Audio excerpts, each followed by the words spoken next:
동그라미로 써주시네.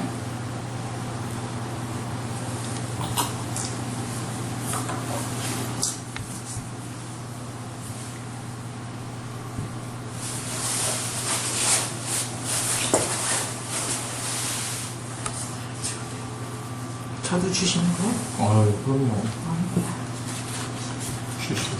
부담스러우니까 부담스럽네. 두꺼웠으니까. 아이고, 감사합니다. 하셔요. 썼어요. 그러면, 네. 아이고. 뭐라고 써드릴까? 임창순. 임창순님. 네.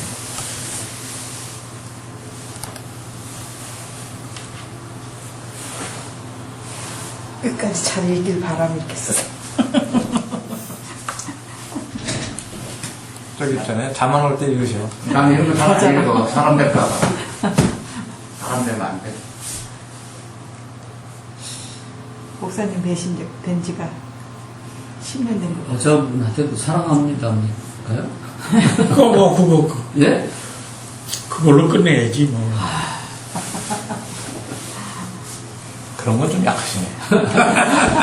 아이, 감사합니다. 잘 읽겠습니다. 사람이라는 말 안 하고. 모든 게 다 들어가 있어요, 문제지. 우리 감사합니다. 저기 축하하는 의미에서 축배를 한번 드실까요? 요거는 칼질 해야 되는 거 아니야? 그럼 해야 되는 거 아니야? 잔을 모아. 아니, 안 드렸어. 우리 그 깨끗만.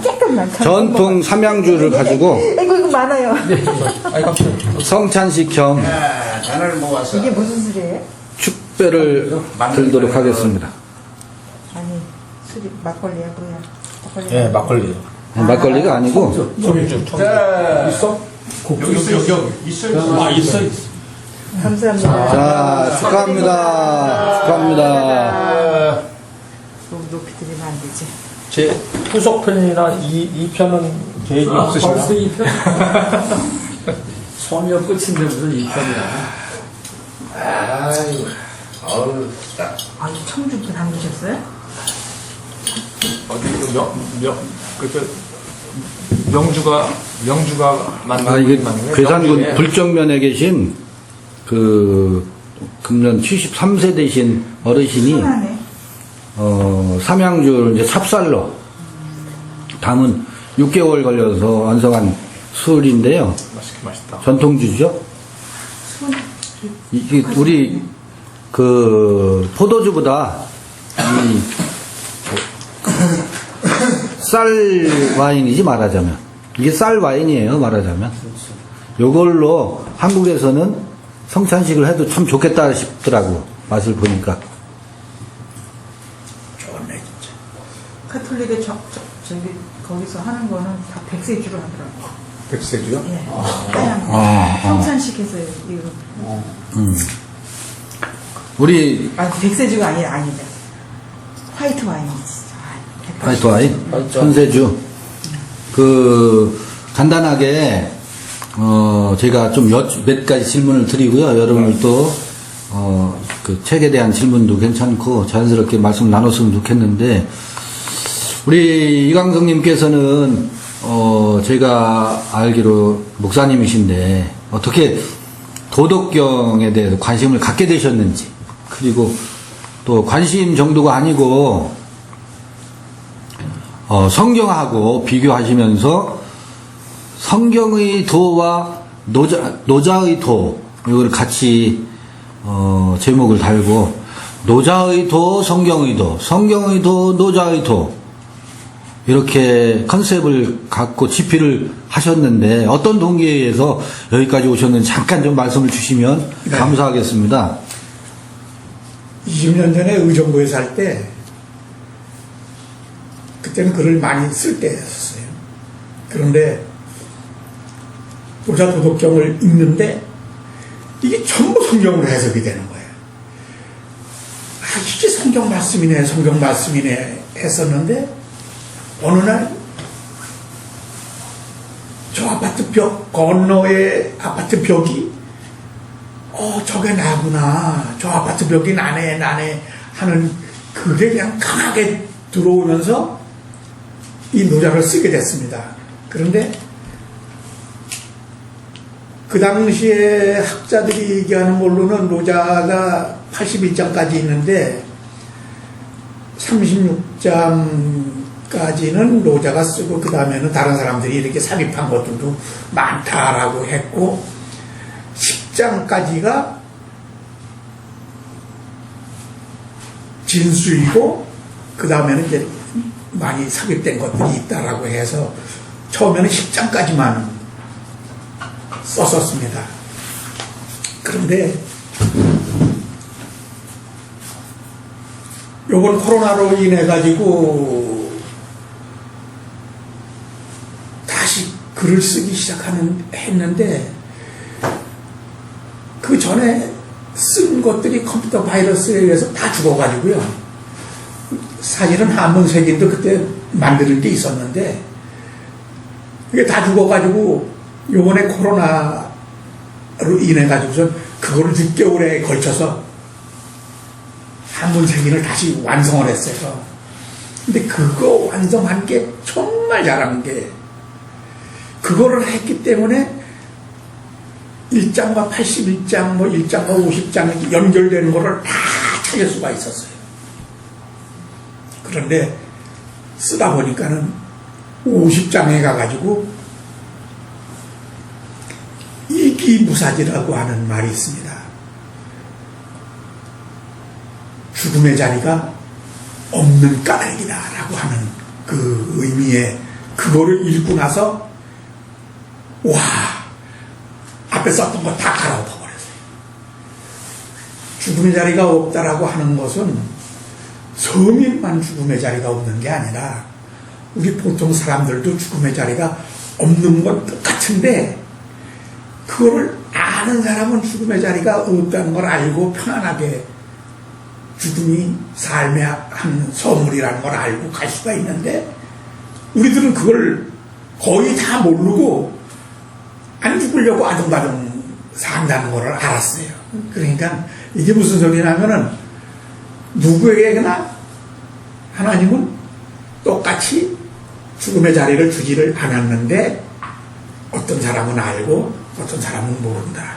그러니까 귀 있는 자는 그거를 알아듣고 그렇지 못한 사람들은 그거를 알아듣지 못한다는 걸 알고 그 2장에 있는 공성이 불거 공을 이룬 후에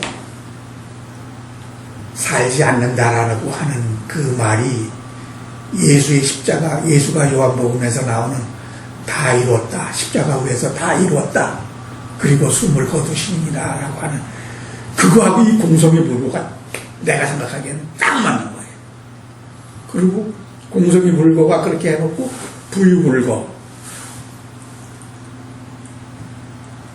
살지 않을 뿐이다. 공을 이룬 후에 살지 않을 뿐이고 시불고 그런 까닭에 가는 것도 아니다라고 했는데 그 갈 것자가 우리는 옛사람들이 간다라고 하는 게 죽는다는 의미예요. 갈 것자가 그런 의미에서 죽는 것도 아니다. 이게 이렇게 해석이 되는 거예요. 그래서 왕에 대한 해석 뭐 이거 다 바꿔버렸어요. 나중에 대국과 소국의 의미도 이게 미국이나 중국이 대국이고 우리 같은 사람은 소국이다라는 그 의미가 아니고 대국은 이 땅에 나타난 것들이 대국이에요. 크게 나타난 거지. 무겁고 이런 것들이 땅에서 다 나타나고 생명이 땅에서 살지 하늘에서는 안 살거든요. 근데 가벼운 저 하늘의 것이 있지 아니하면은 대국이 없다. 저 소국이 하늘의 소국이 없으면은 대국이 나타날 수가 없다는 것을 저는 그렇게 생각한 거죠. 그러니까 시중의 해석서들하고는 완전히 다른 대국은 땅에 나타난 하나님의 아들들이 씨를 뿌리면 30배, 60배, 100배 열매가 땅에서 이루어지는데 그 땅에서 이루어지는 그것이 대국의 모양이고 하늘에 있는 소국은 대국으로 내려오기 때문에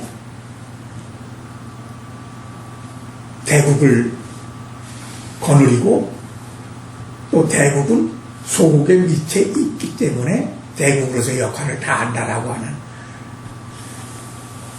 그래, 거기서 잠깐 좀 여쭤볼게요. 네.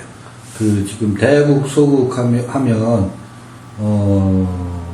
지금 이 독자분들이 따라가려면 생각을 많이 움직여야 될 것 같다라는 생각이 들어서 제가 중간에 그 여쭤보는데, 대개 이제 우주하면 이 보이는 우주를 대우주로 하고 우리의 마음의 세계를 소우주라고 하는데, 거꾸로 그게 아니라 우리 마음의 세계야말로 대우주고 우리가 그 보고 있는 이 우주의 세계야말로 소우주다. 그걸 이제 뒤집어 보시는 거잖아요. 그것처럼 또 대국과 소국을 이렇게 대비해서 설명을 하셨는데, 성인은 대개 이제 나라의 그 왕도 정치, 그러니까 왕이 성인이 도리를 가지고 백성들을 이렇게 다스리라, 이렇게 정치 철학처럼 노자를 풀이하는 경우가 많고, 또 주석도 그렇게 다는 분들이 많잖아요. 그거를 이제 뒤집어 보고 싶으신데, 결정적으로 좀 우리 그 듣는 분들이 쉽게 알아들을 수 있도록 한번 쉽게 풀어주시면 어떨까요? 25장에 보면은 역중유사대, 이 우주에 4개의 큰 것이 있는데, 왕대, 지대, 천대, 도대라고 나옵니다. 근데 거기에는 왕대라고 나오는데, 그 같은 25장의 밑으로 가면은 인법지, 사람은 땅의 법칙을 따르고 땅은 하늘의 법칙을 따르고 지법천, 천법, 도법, 자연이라고 하는 이 사이클이 나옵니다. 그런데 거기에 왕이 크다라고 했는데, 거기 가서는 인이라고 썼지 왕이라고 안 썼단 말이에요. 그러니까 사람이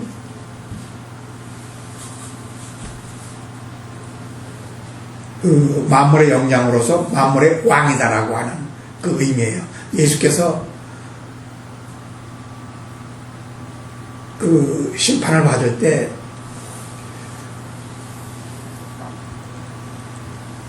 누구죠? 그 유태 총독 이름이 빌라도 총독 앞에서. 빌라도 앞에서 그 있을 때 네가 유대인의 왕이냐 그러니까 예수가 내가 왕이다라고 했거든요.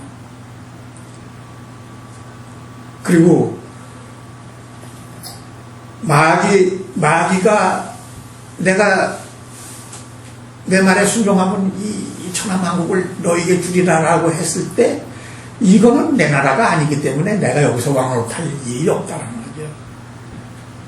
그러니까 내가 왕이다라고 하는 그 예수의 말이 전에는 그냥 뭐 죽기 전에 내가 유대인의 왕이다라고 했다라고 생각했었는데, 이 노자를 읽으면서 예수가 내가 왕이다라고 한 거를 이해를 할 수가 있었던 거예요. 그래서 그랬구나.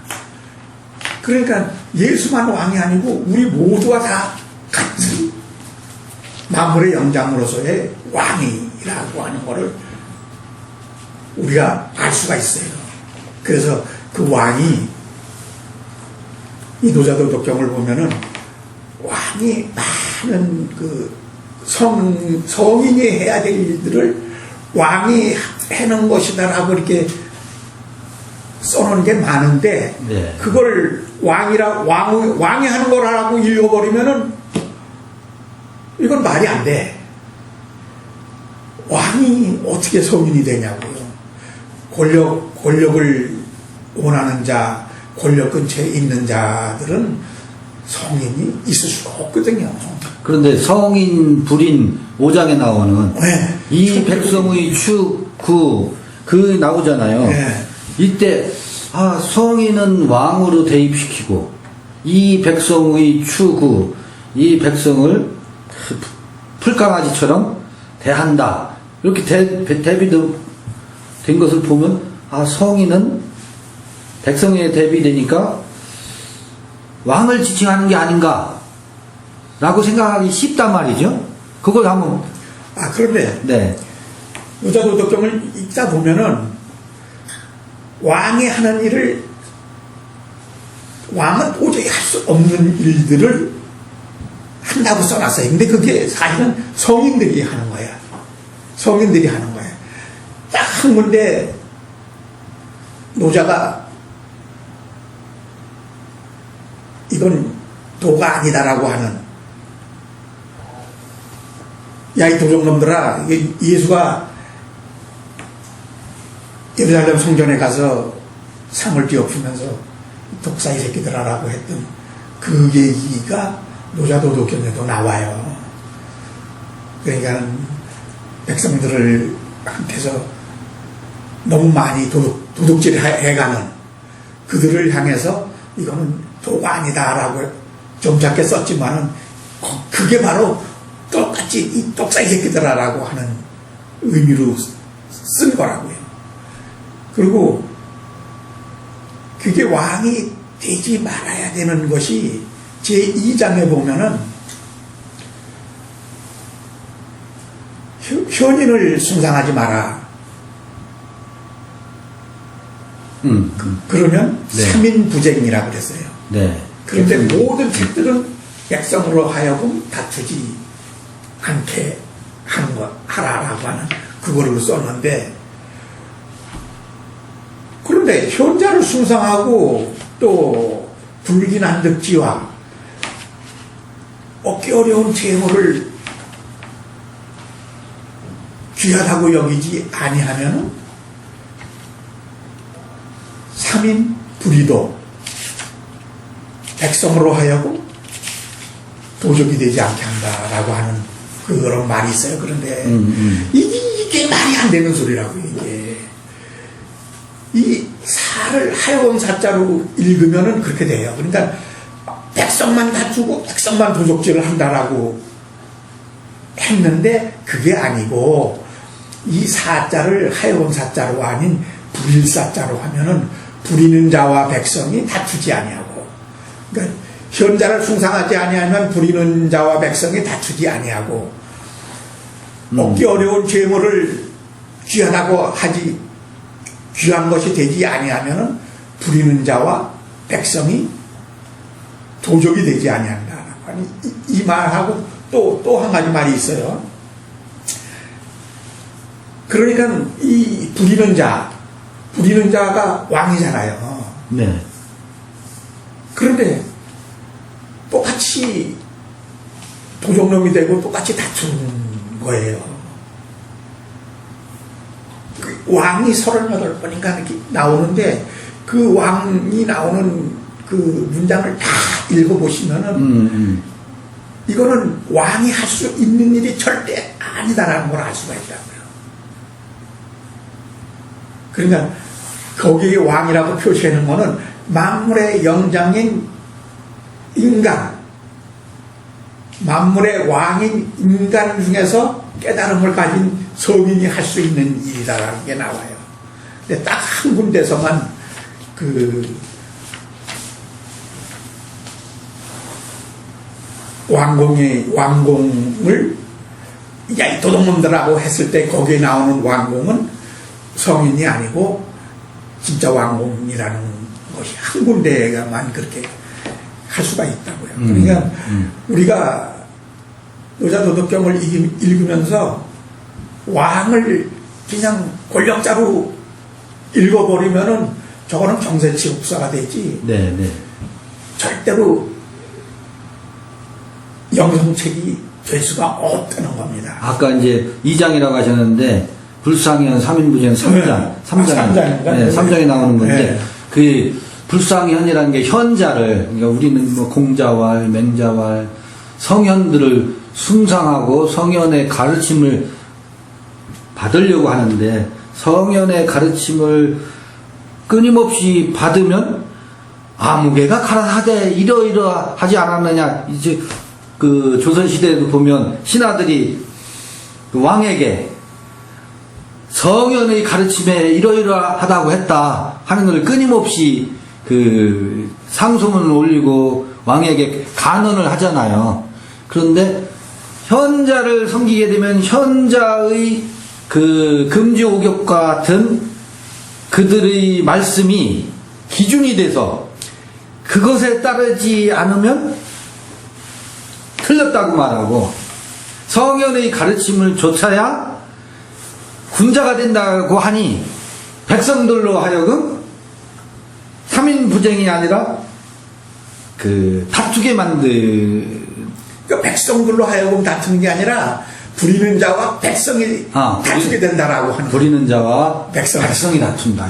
참, 그러니까 이걸 기존의 해석과 전혀 다르게 해석을 하시는 거잖아요. 예. 저 동감합니다. 굉장히 공감을 하고, 아하, 이게 현자를, 그러니까 예수를 성현으로 모시고 성현의 가르침을 따르려고 하면 항상 그 다툼과 갈등이 교회에도 탄탄하게 돼 있고 불화가 끊이지 않는 것 아닌가 싶어요.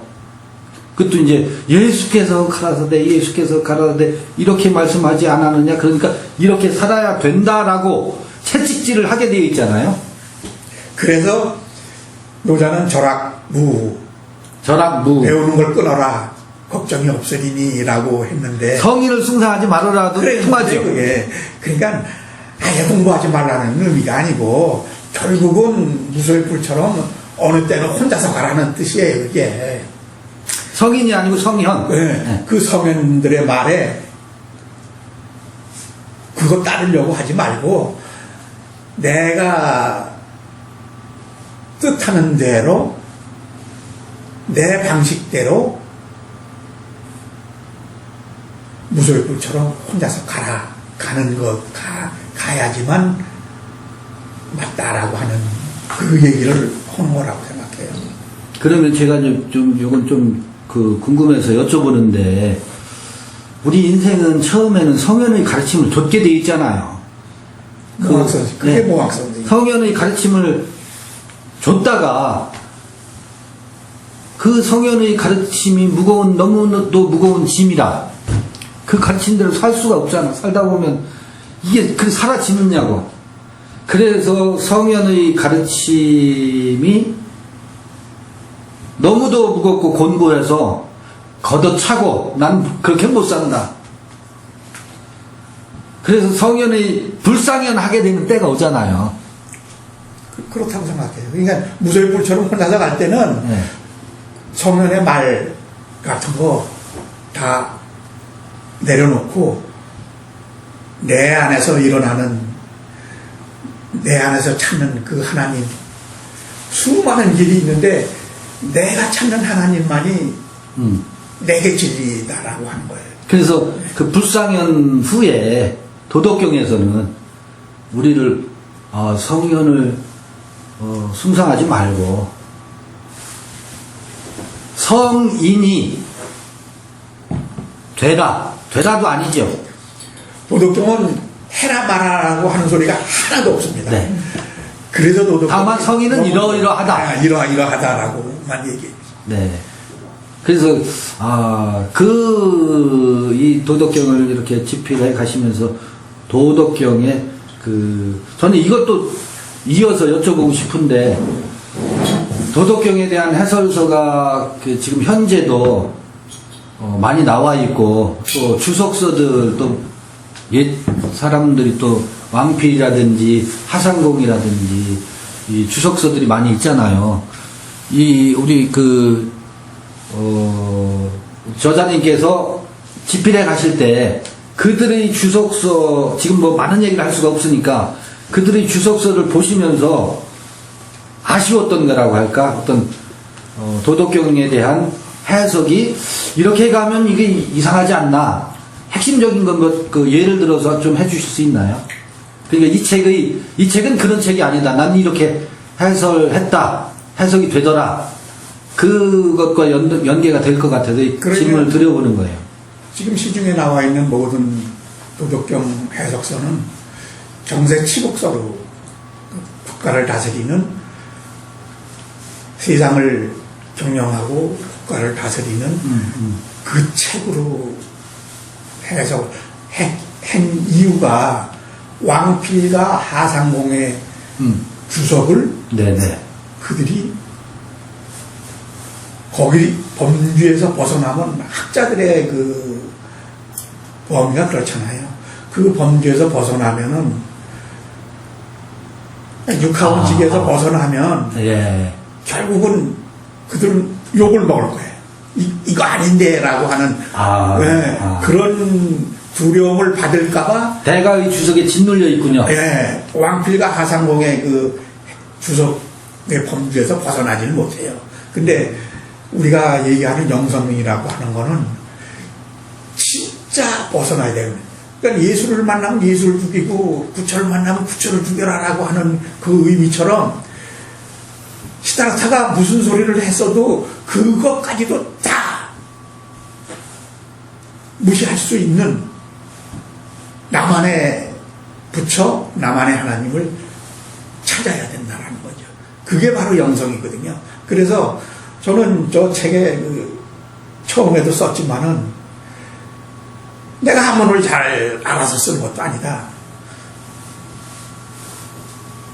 히브리어를 잘하는 사람들, 유대인들은 구약에 대해서 그러면 아주 다 잘 알아야 되고, 헬라어로 잘하는 사람은 신약에 대해서 다 꿰고 앉아 있어야 되고, 한문 잘하는 중국 민족들은 노자에 대해서 잘 꿰어야 된다라고 생각하는데, 그들의 생각은 경세치국서로 생각했기 때문에 그 육하원칙의 법칙에서 벗어날 수가 없었다는 거죠. 네.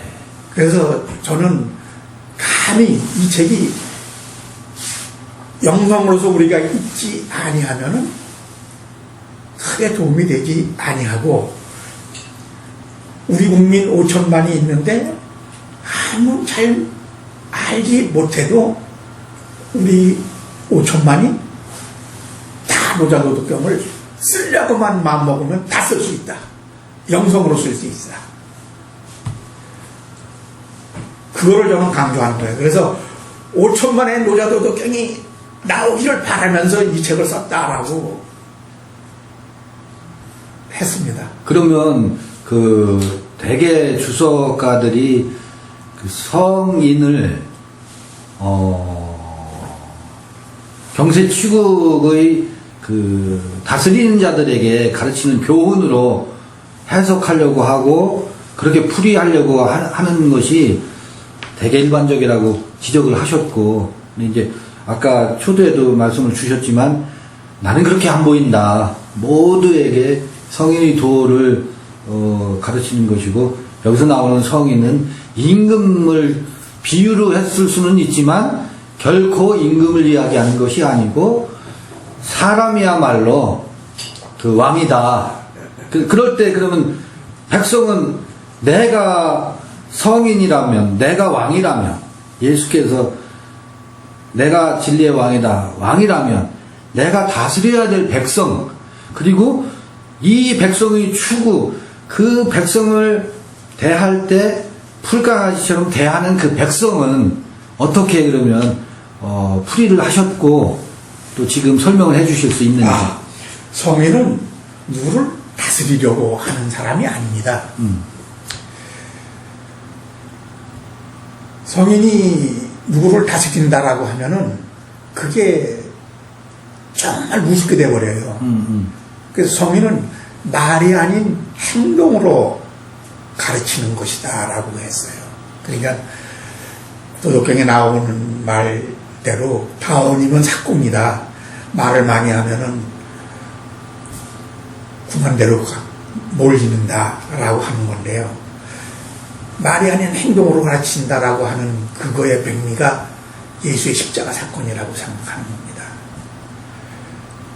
예수의 십자가 사건인 예수는 우리 기독교에서 십자가 사건을 크게 침소봉대해가지고 저게 바로 세상을 구하는 것이다 라고 얘기했는데 예수의 입장에서 보면은 그가 태어나서 36년 동안 생활하다가 십자가에 달려서 죽을 줄 뻔히 알면서도 예루살렘에 들어가서 죽는 그 생애가 바로 공을 이룬 생이다 이거죠. 그러니까 우리들도 마찬가지로 태어나서 죽을 때까지 사는 것이 어떻게 사는 것이 뭐 중요한 게 아니라 오라이 가족 남기고 뭐 사람은 이름을 남겨야 된다라는 거 그거 다 필요 없이 살다가 때가 돼서 그 삶의 은혜로 죽음에 이를 때 그게 바로 공성을 이룬 것이다 라고 그렇게 생각합니다. 그러면 이렇게 이해하면 될까요? 천지는 불인하고 성은도 불인해서 이 백성을 대하기를 하루 그 풀강아지처럼 대한다고 할 때 이 백성은 우리 삶에 펼쳐지는 만사를 대할 때 일희일비하지 않고 정에 이끌리지 않고 천지가 불인한 것처럼 성인이 불인해서 성인에게 펼쳐지는 만사를 거기서는 백성으로 비유했다라고 그렇게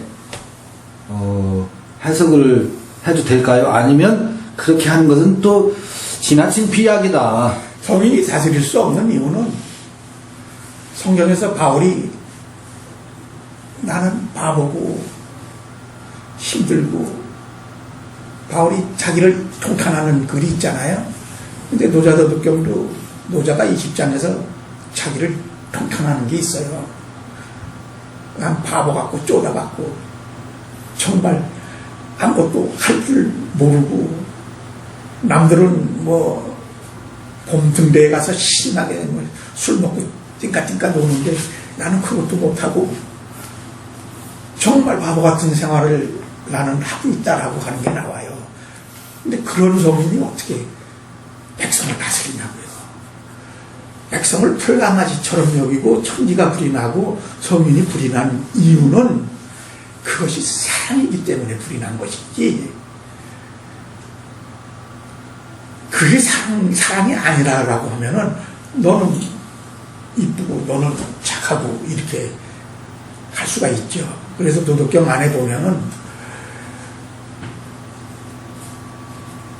아니 백성이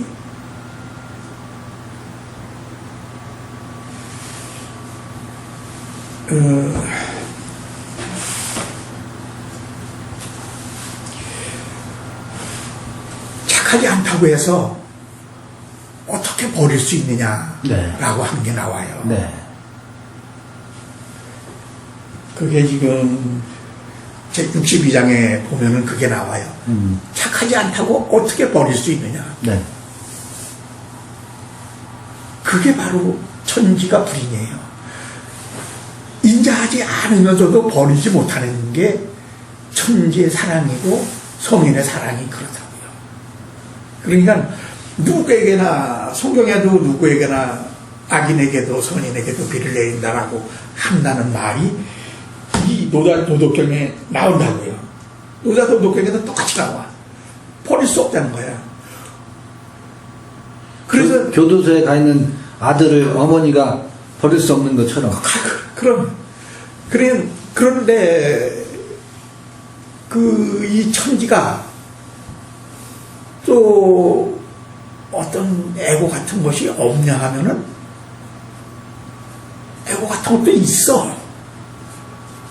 뭐 안 되면은 뭐 홍수나 뭐 지진으로 한번 뒤집어 버릴 수도 있고, 지구 그걸 바꿔가지고 아플 수도 있고 하는 그런 일들이 일어나는 것 자체도 이 무의자연이라고 하는 거기에도 무의자연에도 애고는 애고가 이 천지 그러니까 우주에 애고도 있긴 있는 거라구나 하는 생각이 들어요. 그렇게 갈아엎는 걸 보면 그렇지만은 우리 인간같이 미워서 뭐 이렇게 하는 게 아니고 엎어야 될 때만 엎으니까 대음은 희성이다. 큰 소리는 아주 드물게 들린다는 그 말과 같이 천지가 한번 큰 음을 낼 때는 아마도 그 천지가 부린한 진짜 사랑을 이 우주에다가 쏟을 때가 아닌가 이렇게 생각을 해요. 시간이 많이 지나가니까 지금 한 이제 36분인데요. 그 도경하고 덕경으로 이제 분류가 되어 있는데 그 집필 하시고 쭉 읽어가시면서 풀이를 하셨는데 도경하고 덕경의 관계를 좀 한번 설명해 주시면. 처음에는 도경 쪽만 영성에 관한 것일 거다라고 생각했던 거예요. 근데 그게 얼마나 어리석은 생각이었는지를 알게 된 게, 37장부터 82장을 읽으니까는 앞장이 다 해석이 되는 거네. 그래서 노자도덕경은 82장까지 읽지를 않으면은 해석이 안 된다는 거를 감히 말씀드릴 수가 있어요. 네. 그러니까는 도경하고 덕경으로 나눴는데 상덕이 도하고 같은 거거든요. 그러니까 도경과 덕경을 굳이 구분할 필요가 없다라고 생각해요. 만약에 덕경이 없으면은 도경의 의미를 바로 알래야 알 방법이 없어요. 그 덕경으로 해석해 놓은 그걸로 도경이 해석이 되기 때문에 이거는 굳이 구분할 필요가 없다라고 그렇게 생각합니다. 네. 이제 그 깊은 것은 책을 이제 독자분들이 보셔야 이제 이해할 수 있을 테고, 이 짧은 시간에 많은 얘기를 할 수는 없고, 한번 다시 처음으로 돌아가서 같은 질문 반복이 될 수도 있습니다만, 성경과 도덕경, 그냥 포괄적으로 똑같은 얘기다 이렇게 그냥 말고, 그런 표현 말고, 왜 어떻길래 성경의 세계관은 어떻고 도덕경의 세계관은 어떻길래 이게 같은 이야기로 보이셨고, 성경이 도덕경을 이제 풀이하시면서 성경의 세계관을, 성경 구조를 인용하시면서 슬쩍슬쩍 삽입을 하시면서 같이 풀이하셨잖아요. 아마 목회하시는 분들도 도덕경에 관심 있는 분들이 많이 있으실 것 같아요. 혹은 어떤 이들은 성경 외에는 성경과 어찌 도덕경을 섞어서 하나님의 말씀이라고 할 수 있느냐라고 아주 근본주의적 시각에서 노여하실 분들도 있을 수 있는데, 다시 처음 그 질문을 제가 드려본다면 성경하고 도덕경이 어떻길래, 어떤 이야기가 있길래 같은 시각으로 보여지셨는지 한번. 도덕경 제1장에 보면 차양자동 추리이명이라고 있습니다. 근데 그거를 왕피는 차양자 동추리이명이라고 해서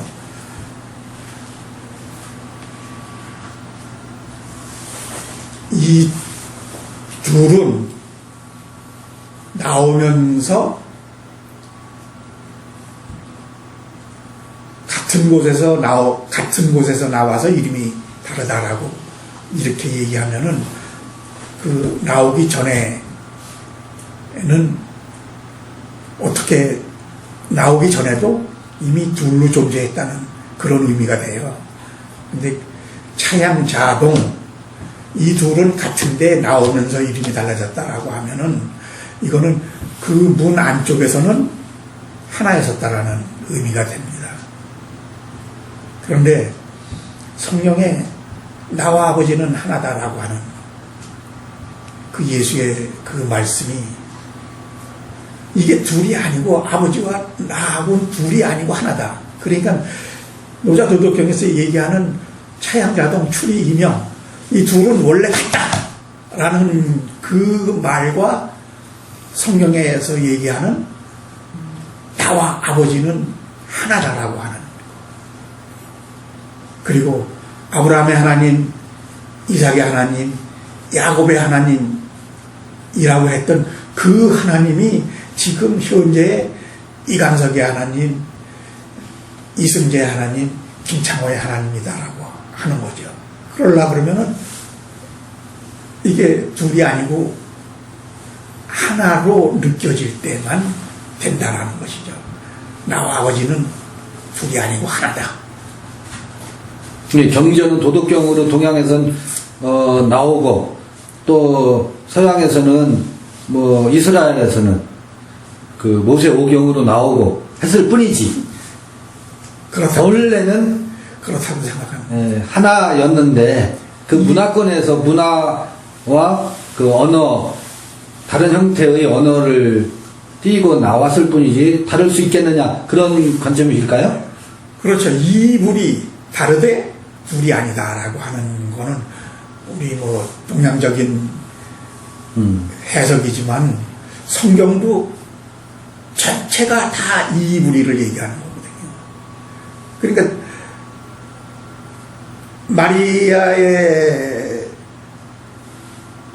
마리아와 마르다의 오빠가 죽었을 때 좀 와주십소서 했는데 안 가시잖아요. 저 양반이 오면은 병 들어있는 나사로를 살릴 힘이 있다는 것을 뻔히 아는데 안 가신다고요. 그런데 가니까 마르다가 예수를 향해서 일찍 오셨으면 우리 오라버니가 죽지 않았을 텐데 왜 이렇게 늦게 오냐고 원망하잖아요. 그때 예수가 십자가 위에서도 흘리지 않던 눈물을 흘리는 이유가 내가 그렇게 얘기를 해도 모르는구나.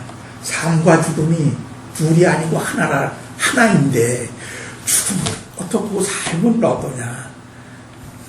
사실은 죽음이란 삶의 은혜가 죽음으로 나타나는 것일 뿐인데 가는 것이 아니고 가는 것이 아닌 까닭이라고 하는 그 예수의 부활 얘기가 노자도덕경의 시불고라고 하는 말하고 같은 말이거든요. 그러니까 불교에서 얘기하는 윤회, 기독교에서 얘기하는 부활, 도덕경이 얘기하는 시불고가 이게 둘이 아니고 하나라는 의미예요.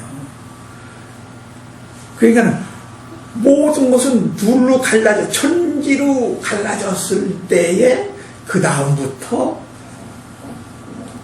고조가 나오고 장단이 나오고 길고 짧고 높고 낮고 이런 것들이 나오게 되는 거거든요. 그러니까 음양으로 둘로 나눠진 거를 원래 이 음양의 천지는 만물의 어미인데 이 만물의 어미의 시작은 도예요.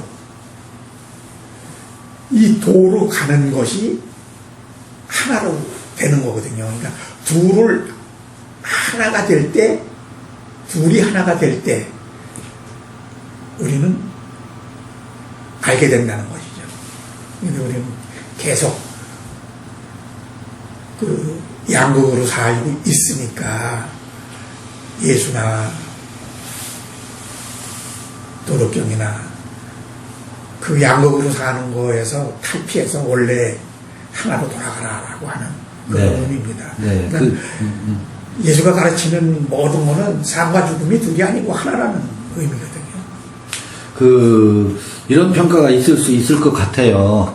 도덕경, 아까 왕필 주석이나 하상궁 주석 그 후에 그 흐름을 따르는 이들은 성경과 이걸 그 노자 도덕경을 섞어놨으니 이거는 말하자면 그 이단 사설이 될 수도 있고 뭐 이런 그 희한한 섞어찌개를 만들어 놨느냐라고 도덕경 주류에서도 이 책에 대해서 시비를 걸을 수가 있고, 또 한편으로는 기독교 근본주의적 관점에서도 아니 성경 말씀을 그 전하기도 바쁜데 성경하고 도덕경하고 섞어찌개를 양쪽으로부터 이 책에 대한 부정적인 평가가 있을 수 있는데, 그런 분들에게 혹은 이 책을 읽는 독자들에게 당부하고 싶은 말씀이 있으면 좀 해주시면 고맙겠습니다. 탕자의 비유에서 나오는 것처럼 우리가 탕자가 되보지 아니하고 아버지 옆에만 있었던 사람은 이분법에 거기서 벗어날 수가 없어요. 나는 아버지 옆에서 맨날 열심히 일했는데 나한테는 말이야 송아지 한 마리도 닭 한 마리도 안 잡아주더니 말이야 탕자가 오니까는 아버지 재산 다 까먹고 온 탕자가 오니까 이렇게 큰 잔치를 벌려주느냐라고 하는데, 그 탕자는 그걸 다 재산을 호랑방탕하게 쓰고 나서 쥐엄나무 열매로도 그 배고픔을 다 못 채우고 고생을 하면서 그때 아버지의 집이 하나인 그거를 아는 거예요. 근데 아버지 집에만 있었던 큰아들은 그 이분법의 논리에서 벗어나지를 못하는 거예요. 그래서 혹시라도 나는 예수를 믿기 때문에 나는 항상 아버지 옆에 있다라고 자만하고 있는 분들이 사실은 내가 탕자임을, 현재 내가 정말 아버지의 재산을 호랑방탕하게 쓰고 있는 탕자임을 먼저 깨닫는 것이 쫓겨난 에덴의 동산에서 다시 에덴으로 들어갈 수 있는 힘이 될 거라고 생각합니다. 그러니까 우리 기독교인들이 예수를 믿기만 하면은 나는 천국에 가고 아버지 곁에 있을 거다라고 하는 그 생각에서 벗어나시고, 나는 항상 아버지의 것을 분탕질해서 살고 있는 탕자임을 먼저 깨닫는 것이 아버지와 내가 하나 되는 척점이라는 것을 먼저 깨달아 주시길 바랍니다. 그리고 그런 마음이면 도덕경이 들어온다. 그런 건가요? 그리고 이 기독교인들하고 상관없이 왕필과 하강공의 주석을 그거를 모범으로 삼아서 쓴 모든 해석서를 쓴 사람들이 이 책은 말도 안 되는 책이다라고 할 수 있지만은, 경세치국서로 보면은 말도 안 되지만 영성으로 보면은 누구의 견해도 틀렸다라고 얘기할 수 없는 것이기 때문에 나와 생각이 다를 뿐이다라고 생각하시고 여러분의 도덕경 해석을 쓸 수 있었으면 좋겠습니다. 그러면 여러분의 각자의 도덕경을 쓰려면 이 책이 꼭 필요한가요? 아니죠. 이 책이 필요하다고 하셔야. 그러면 필요하다면 왜 필요하신지. 아니, 그러니까 나처럼 정말 이건 대단한 용기로 쓰지 아니하면은 쓸 수 없는 책이에요. 여기저기서부터 비난받을 수 있는 책인 줄 알면서 저는 이거를 쓴 이유가 그들이 비난을 해도 전혀 나는 상관할 상관하지 않겠다라는 의미로 썼기 때문에 네.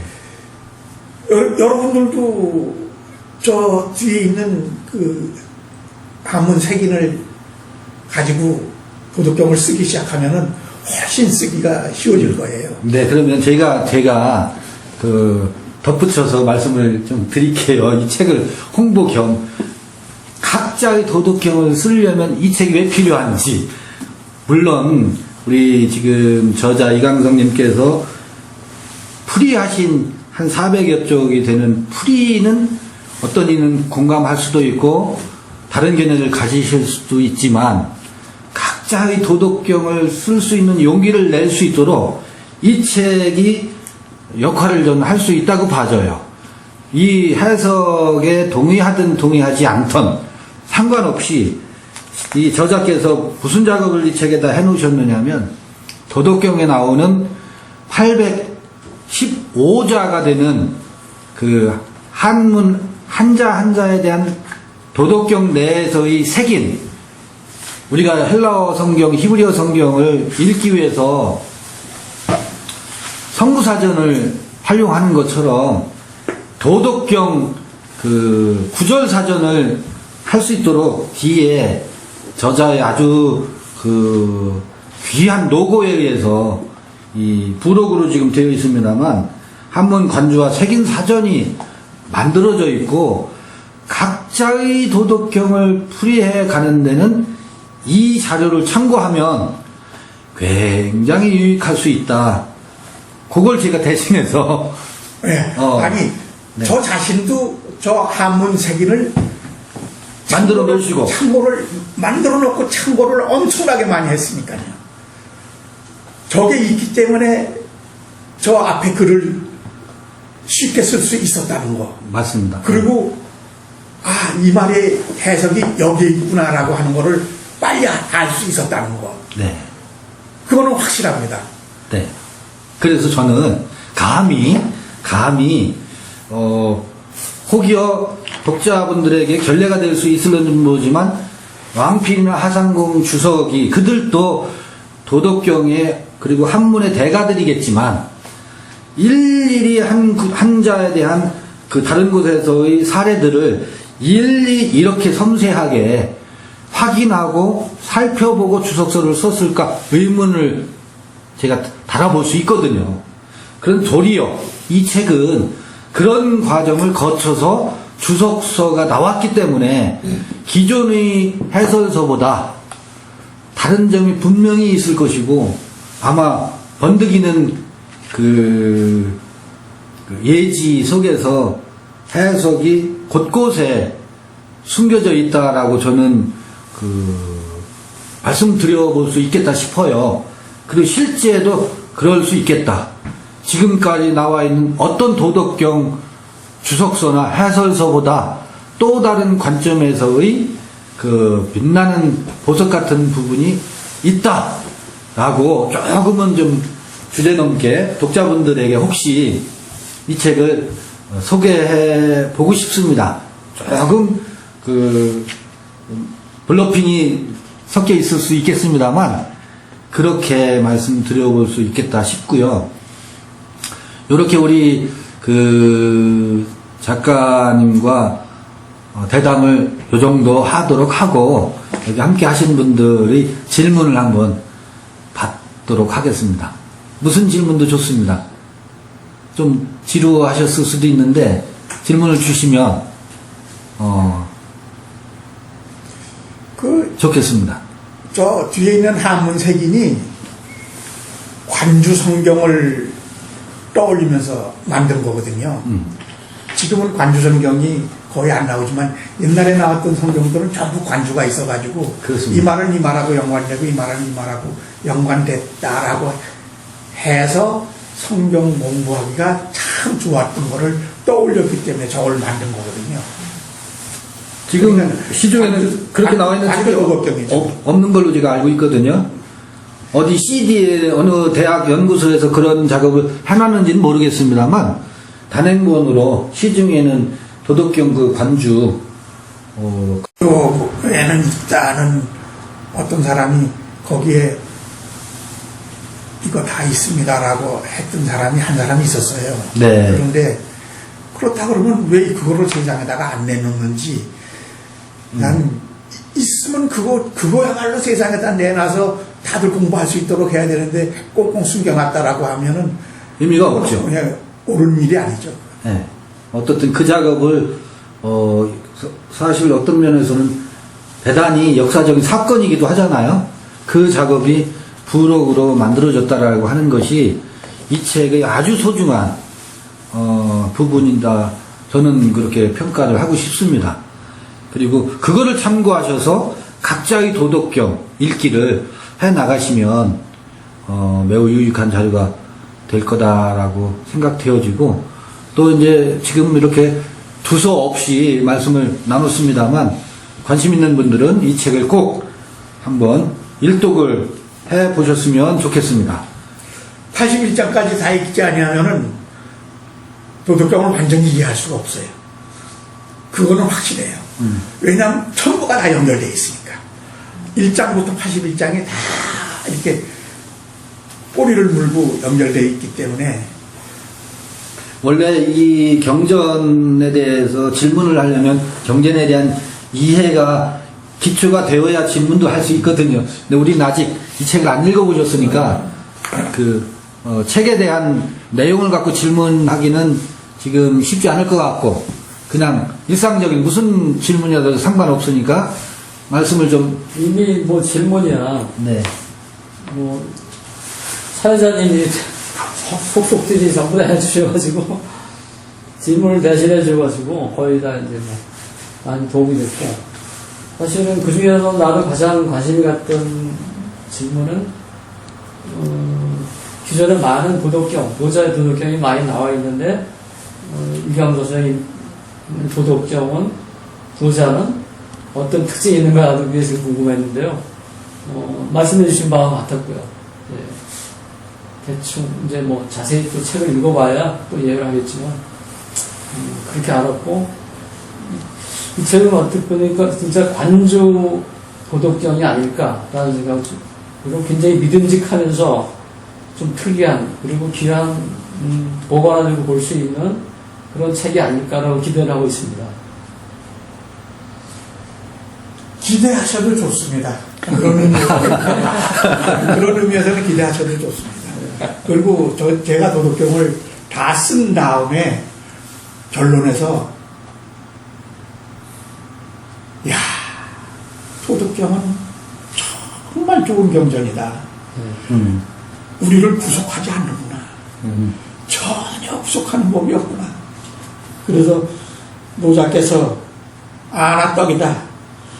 입 있는 자는 먹고 말을 줄일지어다 하시며, 예수께서는 귀 있는 자는 들을지어다 하고 거들고 계신다라는 거예요. 이 책이 바로 그런 의미의 책이다라는 의미입니다. 귀 있는 자는 들을지어다. 그리고 먹을 수 있는 자는 먹고, 먹되 말을 줄여서 하는 것이 맞다. 그리고 나서 제가 샘솟는 생각도 즐겨라. 불교에서는 모든 생각을 끊으라 그러잖아요.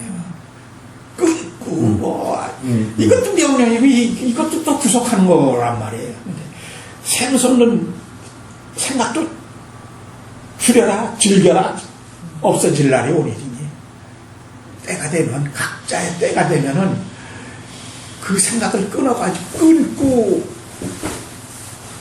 갈 사람은 가고 안 갈 사람은 안 가는 게, 그게 공성이 불거이기 때문에 그렇다는 거죠. 그냥 너는 말하고 나는 듣고 옳수 지화자 좋다 하고 끝낸 이유가, 이 도덕경은 사람들을 구속하지 않기 때문에. 저는 목사로서 옛날에 성경을 읽을 때 항상 두려움으로, 아유, 이거 또 짐을 짓는구나, 짐을 지고 있구나. 불경을 읽을 때도 또 짐을 짓는 거구나 라고 했고, 도덕경을 처음 읽을 때도 또 역시 그런 생각으로 읽었었는데, 81장까지 다 읽고 나서 얼마나 편한지 몰라요. 그냥 우리가 생명으로 살고 있다는 거, 우리가 사람이 만물의 영장인 이유가 사람이 없으면은 하나님도 부처님도 아무런 소용이 없다는 거. 그런데 그 하나님과 부처님을 빙자한 종교 교리가 사람들을 두렵게 하고 있다라는 것이죠. 근데 거기서 벗어났으면 좋겠습니다. 오늘 귀한 말씀 주셨는데요.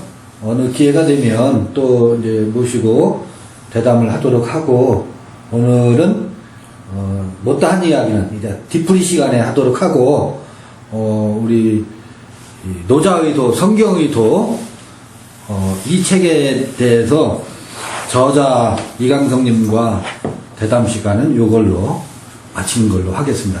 수고하셨습니다.